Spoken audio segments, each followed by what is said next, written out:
So guys, in this video I'm going to send my 240 wagon off to its new home. I'm going to explain why I've done such a crazy thing. It involves a nearly mint condition diesel 240, a wild boar, but I'm going to explain all that shortly.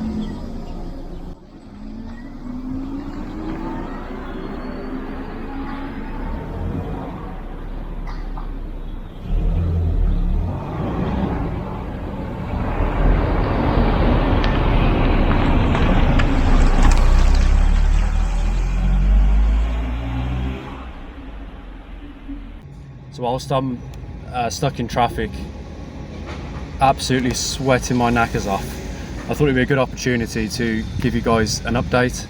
So yeah, with the 940, actually it's running totally great, no issues at all. So I mean, well, actually I shouldn't say that because now it'll probably give me loads of issues, but actually that would be a good thing because I'm not really getting that much content from it at the moment. It's just a bit too reliable, so I'm doing a lot of stuff on it, a lot of paint work and things like that without much success, and not any real like mechanical work because it doesn't really need that much, to be honest. It's just like a really good usable daily. Speaking of 940s, I actually found my old 940 the other day on Facebook. It looks a little bit different to when I sold it. Yeah, a young kid that bought it's done it to his own personal tastes. I'm glad to see that it's actually being looked after, even if it does look a little bit too much like a Nike skate shoe.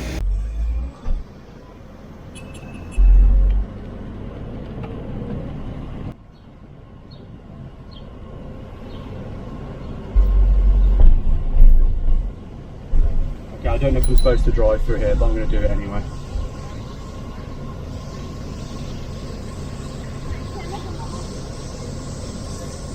Yeah, the police officer's looking at me kind of like I shouldn't be doing this,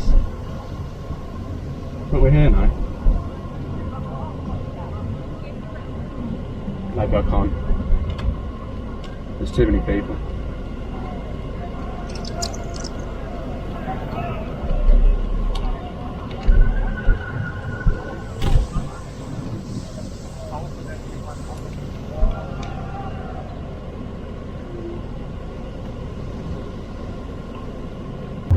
Here we are anyway, at the workshop. Can't really call it that, can you? The old shit shed. I always get worried when I turn the corner. I'm waiting to see something I don't want to see, but it's still standing. Right, let's get inside. You guys that watched the video when I actually bought this thing, and I mentioned that it was actually registered in Switzerland originally and it spent most of its life there. And then obviously it turned out to be full of holes, and I can't believe it took me about 2 months to come up with the name Swiss cheese, but it has it now.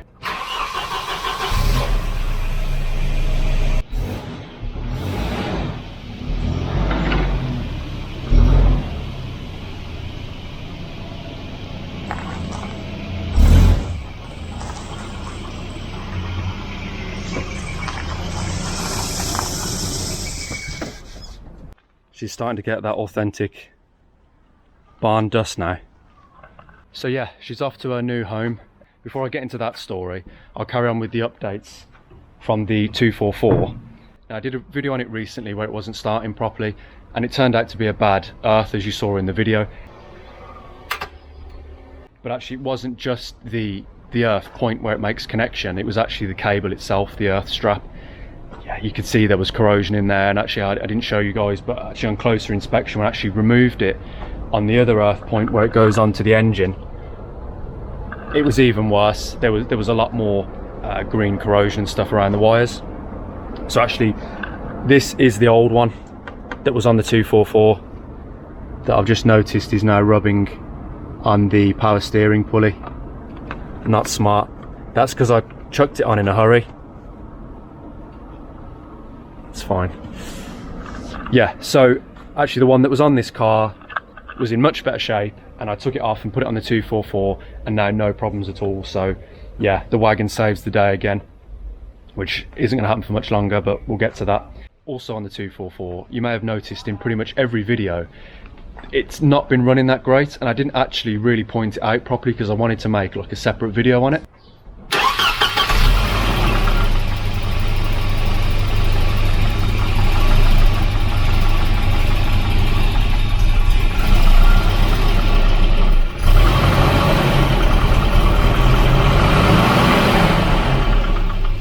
I was actually chatting to one of my subscribers, Matty, the other day, and he said, well, what about the fuel pressure regulator? Now, this is where it gets a little bit embarrassing, because not so long ago I actually did a video on the fuel pressure regulators on these red blocks and how they can be an issue. So you'd think that I would know better and it'd be one of the first things that I try. Wrong. So I think mainly, I'm getting wet, I'm going to go inside. I think mainly, so it's washing off the barn dirt now, the barn dust. Yeah, if it rains and it washes off this dust, the car's going to drop in value, because yeah, the dust adds hundreds actually. But I thought, Matty, he suggested it, so I thought I may as well try it. I tried a couple of things already. I was working on making a video for you guys. I was like, okay, well, just to rule it out, I'll just try the fuel pressure regulator. Didn't film it because I was like, you know, I've already done a video on that. It's not going to be that. So I swapped it over, and sure enough, problem solved. And of course, big thanks to Paul Martin, if you're watching this.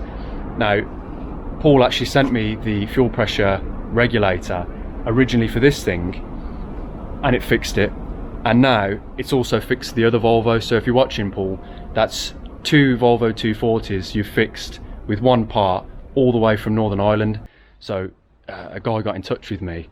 Now he's got this, I've not actually seen it in person, but it's must be nearly mint, because it's just recently passed its old timer inspection, its classic car inspection. It's got its classic plates and everything, all original. It's this old guy's pride and joy diesel D24 240, and yeah, he said it's, you know, it's the last thing he'll ever drive. He's had it since new, or nearly new. Yeah, and he'll never drive anything else. That's it now. That's his last car. And actually, he hit a wild boar, and it's crumpled the whole front end. So he needed a rust-free front end. Cue Swiss cheese. She might be full of holes, but really from the bulkhead backwards, the floor pans, the cross brace, B-pillars, rear frame, rear trunk, that's all in really bad shape. The wheel arches, you know, all the usual spots on these things.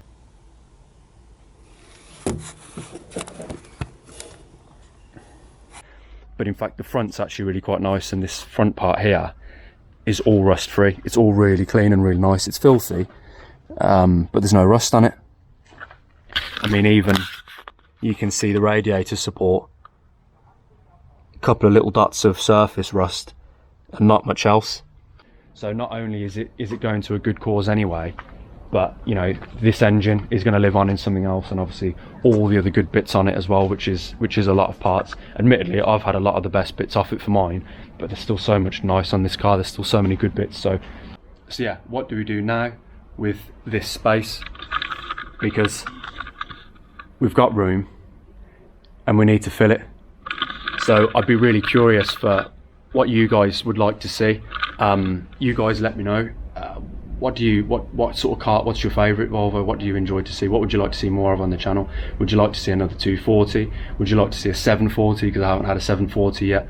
940 turbo maybe. Let me know what you'd like to see. So yeah, the truck will be here soon. We'll get it loaded up and yeah, start shopping for another Volvo, I guess.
Anyone that clicks on the video, this is what they really want to see anyway. Das ist eigentlich das, was die Leute auf den Videos sehen wollen. 100. Has to be secure. Yeah. Yeah, they're not the lightest things. No.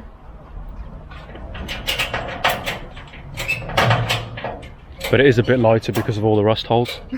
There's definitely some weight reduction now. So he gave us a business card for his workshop. Yeah.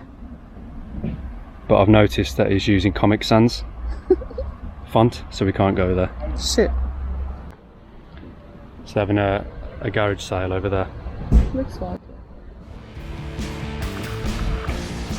it. Tschüss.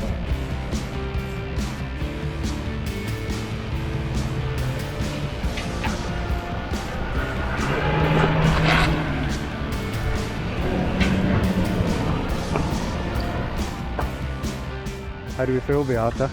A bit sad. A bit but sad. A bit happy as well. Definitely more happy than sad. Ready to go shopping for another Volvo? Yes. See, what more could you ask for? What are we going to buy? These people are going to decide.